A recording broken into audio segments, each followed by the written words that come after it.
Carter G. Woodson's hands were painted black with coal dust, thickened with calluses. He was 20 years old and was finishing his 4th year in the mine tunnels of Fayette County, West Virginia.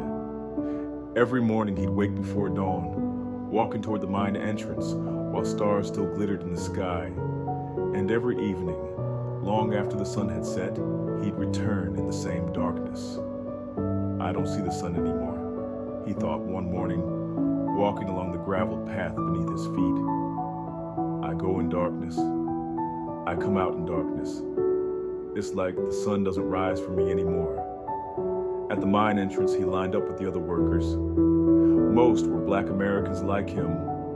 Some were white, but they all shared the same fate. Poverty, danger, and days passing without any hope of a future. Old Samuel came up beside Carter. He was over 50, his face lined with coal dust and the marks of years. "Reading that book again, boy?" he said, looking at the small bound book peeking from Carter's pocket. Carter raised his head. There was a spark in his eyes, a light that the darkness of the mines couldn't extinguish. "Yes, Samuel. History book about America's founding." Samuel laughed bitterly. "History? We ain't got no history, boy. We just exist. Born, work, die. Ain't no history worth writing there." "No," Carter said, his voice low but determined. "We have history. Nobody's writing it. Nobody's telling it. But that doesn't mean it doesn't exist." Samuel shook his head. "You're still young and full of dreams. The mine will make you like me. Just wait and see." The whistle blew. Workers began moving toward the tunnel. Carter tucked his book into the inside pocket of his jacket and plunged into the darkness. The tunnel was a wound in the earth's belly, narrow, damp, filled with dust clouds that made breathing difficult. Carter shouldered his pickaxe and headed toward his assigned spot. Here, miles beneath the ground, deprived of sunlight, his only companions were his thoughts and the books he occasionally read during breaks. At lunch break, while others rested their tired bodies against the wall, Carter lit a small lantern and pulled out his book. The pages were worn, some corners torn, but every word was a window to another world for him. "Reading again?" asked a young worker named James, only a few years younger than Carter. "Yes," Carter said, not lifting his eyes from the page. "What's the point? We ain't getting out of here. The mine's gonna be our grave. My daddy died here. His daddy too. You'll die here too." Carter closed the book and looked at James. "Maybe, but before I die, I'm gonna learn something. I'm gonna understand something. And maybe someday somebody will tell our story." James shrugged and closed his eyes. But Carter's words lingered somewhere in his mind. When evening came, Carter surfaced. The sky had darkened, stars beginning to appear. As other workers trudged wearily toward their homes, Carter stopped for a moment and looked up at the sky. "One day," he whispered to himself, "one day I'll walk freely under these stars. Schools, not mines, will be my world." And that night, in a small shack by the light of a single candle, he continued reading.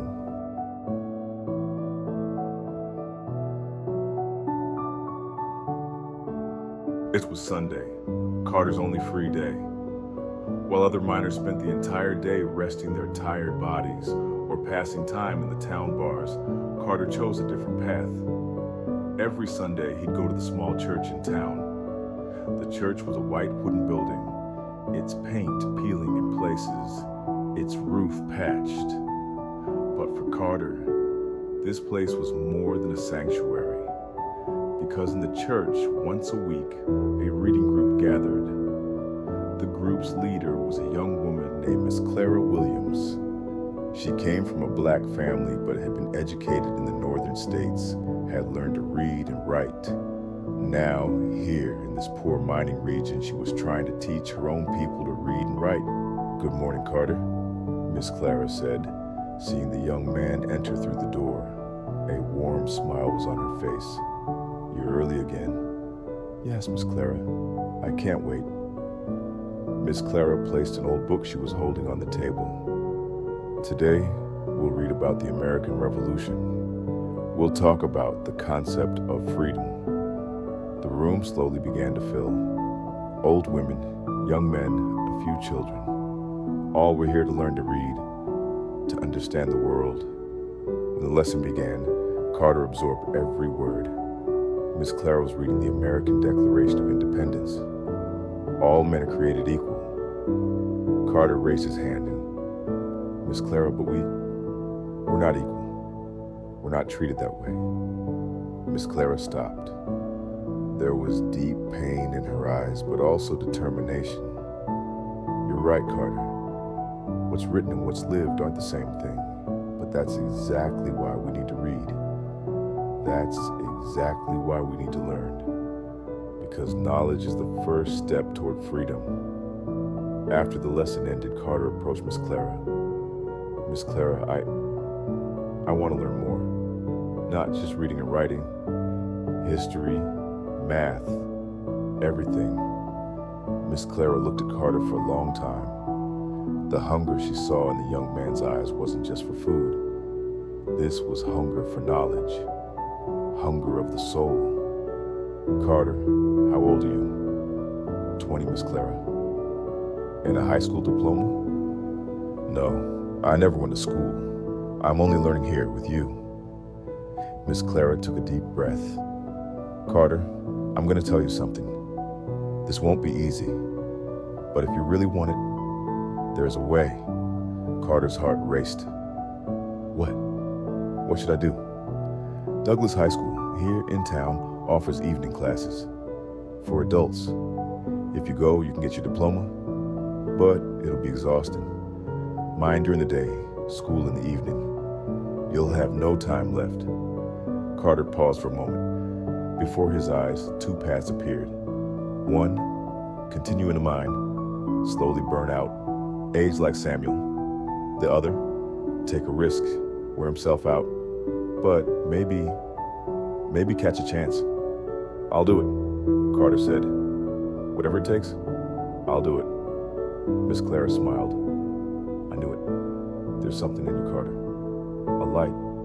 Don't never let it go out." That evening, walking home, Carter's steps were lighter. For the first time in years, he felt something about the future. Hope.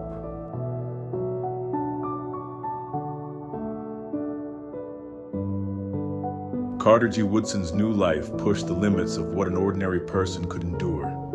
He'd wake at 5 in the morning, descend into the mine at 6. He'd surface at 4 in the afternoon, quickly wash and eat something, then run to Douglas High School by 5. Classes lasted until 8, and then he'd return home to study for the next day's lessons. It would be past midnight before he'd fall asleep. And then at 5 in the morning, everything would start again. The first week, his body rebelled. His muscles ached, his eyes closed, his mind clouded. But he didn't give up.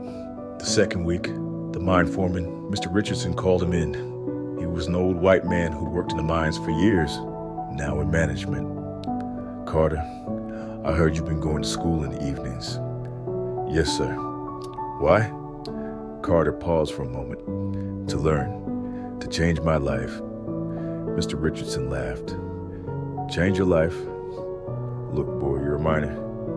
Your daddy was a miner. This is your fate. School ain't gonna get you out of here." "Maybe it will," Carter said, his voice trembling but determined. "Maybe it won't, but I have to try." Mr. Richardson shook his head. "You're a stubborn fool. But if that's what you want, that's your business. Just know this. This mine don't care about your dreams. If you can't do your job, I'll kick you out." "I'll do it, sir.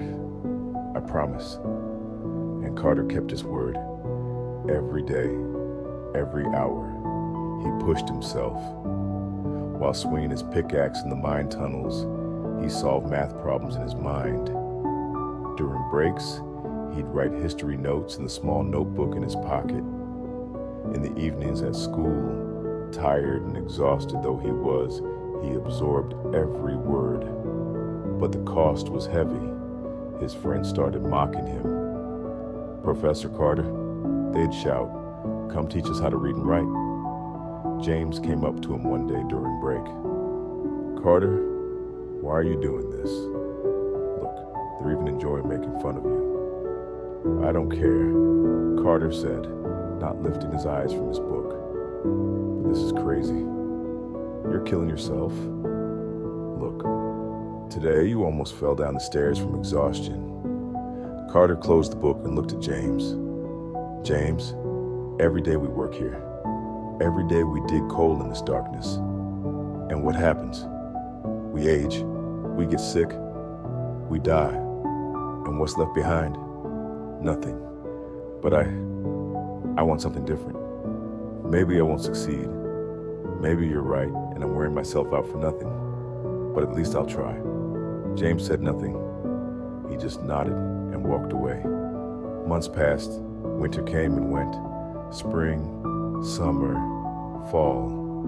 Carter worked continuously, read continuously, learned continuously, and one day, almost 2 years later, the principal of Douglas High School, Mr. Henderson, called Carter in.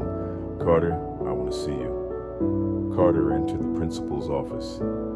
He could feel his heart pounding. Mr. Henderson picked up a paper from his desk.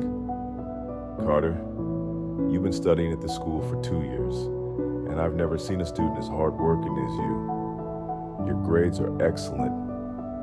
The teachers speak of you with admiration." Carter held his breath. "Therefore, I'm honored to give you this diploma." Mr. Henderson extended the diploma to Carter. Carter took it, trembling. The paper felt real in his hands, but at the same time like a dream. "Thank you," Carter said, his voice hoarse. His eyes welled up, but he held back the tears. "Thank you so much." That evening, walking home, Carter pressed the diploma to his chest. Stars were shining in the sky, and for the first time in years, Carter felt free. This was just a beginning, but what a beginning.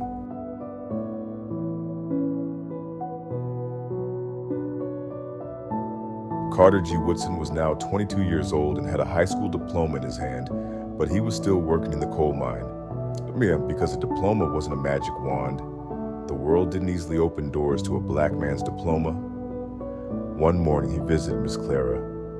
The church was quiet and peaceful as always. "Carter," Miss Clara said when she saw him, "I heard you got your diploma. I'm so proud." "Thank you, Miss Clara. I couldn't have done it without you." Miss Clara smiled. "No, Carter, you did this. I just showed you the door. You walked through it." Carter sat down. There was anxiety on his face. "Miss Clara, what do I do now? I have a diploma, but I'm still in the mine. Nothing's changed." Miss Clara sat across from Carter. "Carter, a diploma isn't just a piece of paper. It's proof. Proof that you can do it. Now, what's the next step?" "College," Carter said, his voice soft, almost a whisper. "I want to go to college." Miss Clara's eyes lit up. "Berea College, in Kentucky. They accept both whites and blacks. It could be a chance for you." "But there's no money," Carter said. "How will I pay?" "By working," Miss Clara said. "There's scholarships, job opportunities. It'll be hard, but you know how to do hard things." Carter looked out the window. The sun was filtering through the clouds. The sun he hadn't seen every morning going into the mine for years was here now, in front of him. "I'll try," he said finally. "I'll try one more time." A month later, Carter applied to Berea College and waited. Days, weeks passed. Every evening when he returned home, he checked the mailbox, but nothing came. The mine was more suffocating than ever. As workers sweated in the tunnels during the hot summer days, Carter's mind was always there. Berea College. Would he be accepted? Would he be rejected?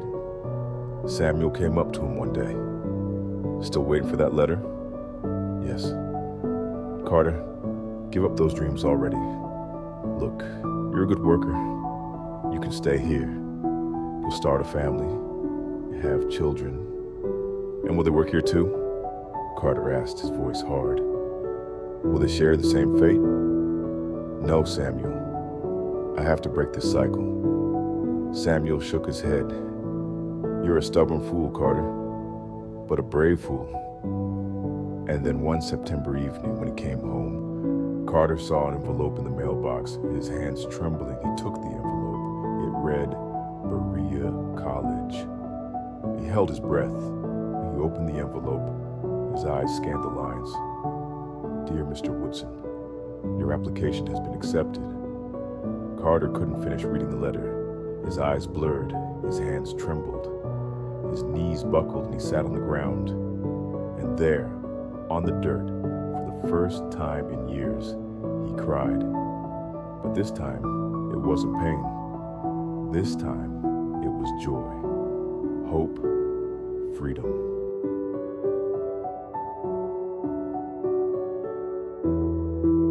Berea College was a completely different world for Carter G. Woodson. For the first time, he was sitting in the same classroom, not only with black people, but with white people too. For the first time, professors addressed him as Mr. Woodson. For the first time, he felt his mind expanding, his horizons opening, but it wasn't easy. At Berea, most of the other students came from wealthy families. They'd been going to school since childhood. They knew Latin, could read Greek, talked about classical literature. Carter, on the other hand, had only gotten his high school diploma 2 years ago. Every class was a struggle. Every exam was like climbing a mountain. In history class, Professor Dr. Mitchell asked the class, what were the fundamental values in America's founding? A white student answered easily, liberty, equality, and justice, sir. Dr. Mitchell nodded. Correct. But did he said, looking at Carter, Mr. Woodson, do you think these values applied to everyone? The class fell silent. Everyone turned to Carter. Carter swallowed hard. No, sir. There was slavery. Blacks weren't free, weren't equal. Dr. Mitchell smiled. Exactly. And that's the complexity of history. What's written and what's lived aren't the same thing. After class ended, Carter approached Dr. Mitchell. Professor, I have a question. Of course, Mr. Woodson. Why isn't black people's history in the books? I mean, there were slaves, there were free people, but where are their stories? Dr. Mitchell stopped. He looked at Carter for a long time. Because, Mr. Woodson, history is written by the victors, and the victor was the white man. Black people's story was lost, or perhaps it was never written. But that's wrong, Carter said. That's not fair. You're right, Dr. Mitchell said. But it not being fair doesn't mean it's not real. If this bothers you, perhaps you should do something about it. That night, lying in his bed, Dr. Mitchell's words echoed in Carter's mind. Perhaps you should do something about it. What could he do? He was just a student, a poor miner's son. But maybe one day, somehow, he could find those lost stories. He could write them. Months passed. Carter succeeded at Berea. His grades rose, his professors appreciated him. But always in the corner of his mind, there was that question. Where's black people's history? One day, while working in the library, he found an old book, Narratives of Former Slaves. The book was worn, sitting on a forgotten shelf. Carter opened the book. Inside were stories told by former slaves in their own words. Pain, suffering, but also resilience, hope, and stories of humanity. Carter read for hours. His eyes welled up, his heart ached, but at the same time, something awakened inside him. A mission, a purpose. I'm gonna do this, he whispered to himself. I'm gonna find these stories, write them, tell them. No one will be lost. No one will be forgotten.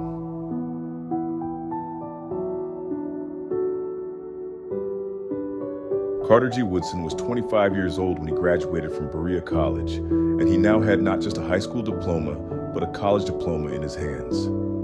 And in his mind, a dream. At the graduation ceremony, Dr. Mitchell called Carter over. Mr. Woodson, I want to speak with you. Carter entered the professor's office. The walls were filled with books. History books, philosophy books, literary works. Sit down, Carter. Dr. Mitchell was now calling him just by his first name. This was a sign of respect. Carter, I saw something in you. A fire, a purpose. You're not here just to learn. You're here to change something. Carter nodded. Yes, sir. Black people's history. I want to find it. Write it, tell it. Dr. Mitchell smiled. Then you must continue. Go to the University of Chicago, study history there, and then do what you want to do. But do it right, academically, scientifically, because only then will the world listen to you. Carter never forgot that day. Dr. Mitchell's words became his roadmap. Years passed. Carter went to the University of Chicago, then to Harvard. He earned his doctorate. He studied history, researched, wrote. And in 1900, at 25 years old, that young man who emerged from the darkness of the coal mines was now Dr. Carter G. Woodson. But his story wasn't over yet. In fact, it was just beginning. One day, sitting in his office at Harvard, Carter picked up a pen and paper, and he began to write. The history of Black Americans is the history of America. Their struggle is the struggle for freedom. Their pain is humanity's pain, and their stories are waiting to be told. Carter looked at the paper. There was a light in his eyes, the same light that had shone in his eyes years ago when reading books in the darkness of the coal mines. I'm going to do this work, he whispered. No matter how hard it is, no matter how alone I am, I'm going to do this work. And he did. This was the beginning of Carter G. Woodson's story. From miner's son to the father of modern Black history studies. And he hadn't yet created his greatest work, Negro History Week. One day that week would become Black History Month, but that's another story.